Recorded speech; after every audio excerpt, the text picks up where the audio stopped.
Art is an abstraction.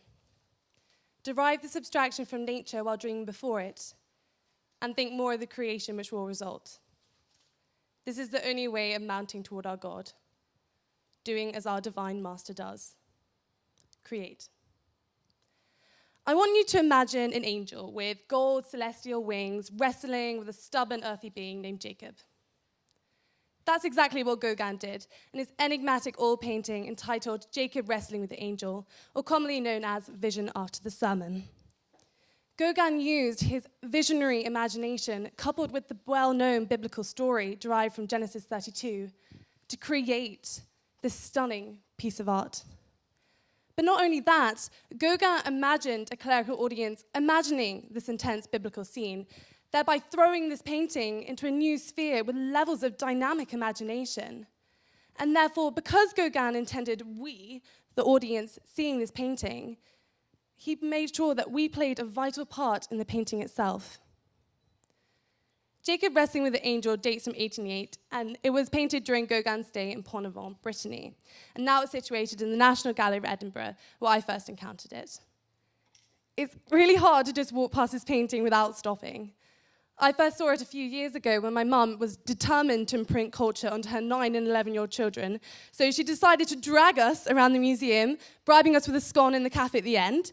So we reluctantly went, and I was exhausted, having mindlessly run around the ground floor of the museum, completely ignoring some of the world's most amazing art. So I decided to find a seat so I could rest my newly cultured head. So I marched up the stairs and tried to find a seat, and then I was suddenly struck by an alluring pull towards this painting. And suddenly I forgot about my exhaustion. I even forgot about the scone, and I just stared. Since then, every time I go to the museum, I make a point of seeing this painting, and every time it has the same effect on me. But it always gives a different experience. And that is why I have chosen to speak about this painting today, because I feel it really introduced me towards art. So let's have a closer look. So as we can see in the foreground, there are 12 Breton women and a priest who project a mental image of the sermon onto the landscape in the right of the composition. And above this is the river Jabok, which can be seen behind the foliage of the trees. The Breton women, the number 12 is traditionally linked with the character Jacob from the Bible, because Jacob was the founder of the 12 tribes of Israel. Therefore, Gauguin is evincing the symbolic resonance of the work. If we look at the priest here, he actually has the same facial features as Gauguin himself. Therefore, this allows Gauguin to tell us, the viewer, the narrative of the piece firsthand. Now, because their figures have their backs towards us, it actually ensures that we're part of the painting itself, because now we too are onlookers in the crowd watching this scene. Gauguin further enhances the symbolism of this painting by adding a cow in the left of the composition. The cow is a symbol that reveals the means of man's redemption in the Bible, and it's an archetype for Christ and man's salvation. And it's worth remembering that Jacob was almost sacrificed by his own father, Abraham. Therefore, Gauguin is relating this scene to its primary source of inspiration. If we have a look, the predominant object in this painting is the tree trunk. It simplifies the composition in a manner intended to echo the naivety of the Breton congregation. And the green color of the foliage confirms that this is an apple tree. The tree divides the composition, separating the everyday on the left from the spiritual vision on the right. As we can see, what I think is interesting is that Gauguin placed the cow representing Jesus, God made flesh, in the corporeal world on the left, whereas Jacob, an earthly being, inhabits the heavenly on the right. The tree trunk may also show the divide between reality and imagination. Therefore, this apple tree deepens the meaning of the painting. It's commonly related to the Garden of Eden and the Tree of Knowledge, therefore symbolizing man's decision to comprehend good and evil, causing our fall from grace. Therefore, this painting takes place on 2 levels of reality. Gauguin highlights the unreality of this scene and the theme of imagination through his abstract use of color. The pungent, unrealistic red, which floods the pictorial space, immediately suggests that this painting is executed from memory and imagination rather than nature. The almost overpoweringly bold red connotes a violent, intense atmosphere, which underlines the conflict, which we can see here. In a biblical context, red is expressively significant because it's differentiating the land of struggle from the land of reconciliation. However, Gauguin uses this thick, opaque use of color so that he can suggest that this vision takes place in the imagination of the people whom the sermon has moved to prayer. And I think that's a really interesting humanistic point, that struggle derives from our imagination.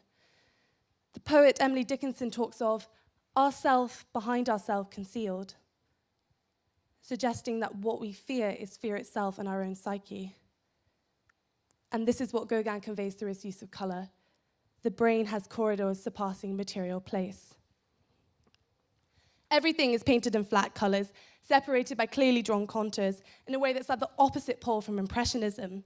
Most people see this as the principal stylistic influence of Gauguin, and this was really important to him because he was trying to break away from Impressionism and move towards a new style known as Cynicism, of which this painting was the first complete result.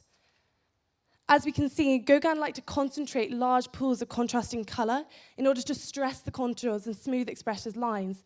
For example, here, the curve of the Breton cap and the light that accentuates her cheekbone. I mean, it's just beautiful.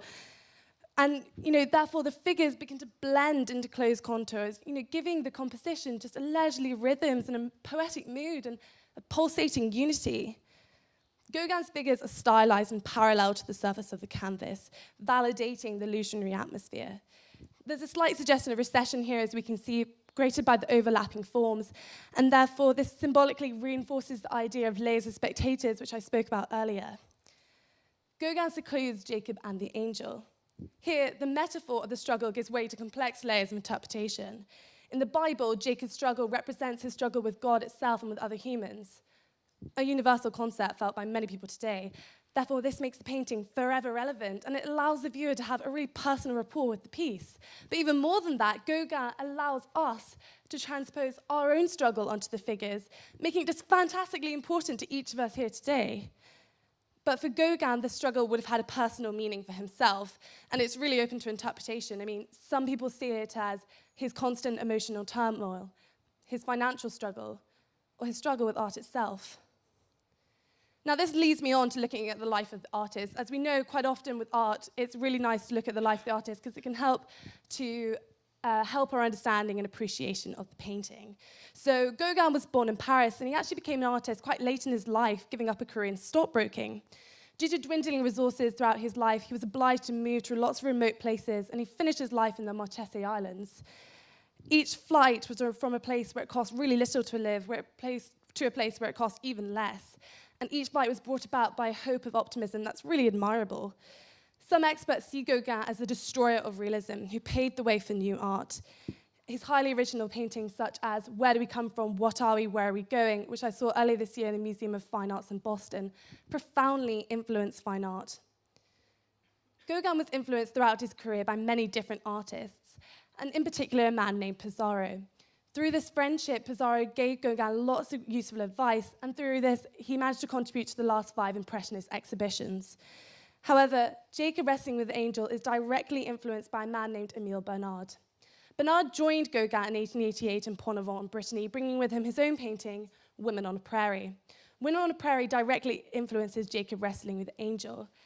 As we can see, there are many similarities. Bernard also depicts Breton women with thick and pastel brushstrokes and saturated colouring.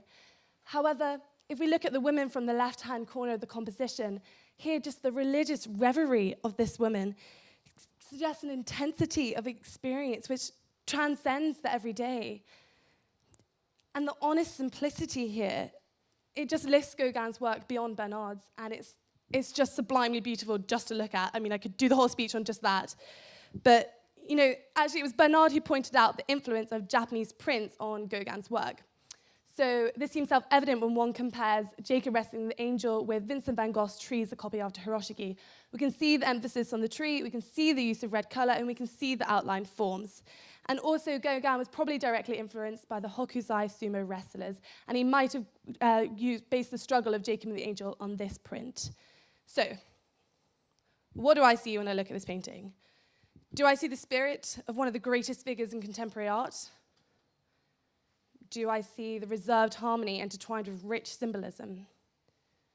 Or do I see Gauguin wrestling with his own skill? I see all these things, but more importantly, I feel this painting. My own experience brings to mind some of Gauguin's own words. I have done my duty, and there will always remain the memory of an artist who is set painting free. Thank you. I was left feeling that Connie had a real passion for Gauguin, and I thought she completely convinced me that this was somebody that I should look again at, an artist that I'm kind of familiar with, but I think she kind of was intelligent and learned, but also convincing. I think she really told the truth.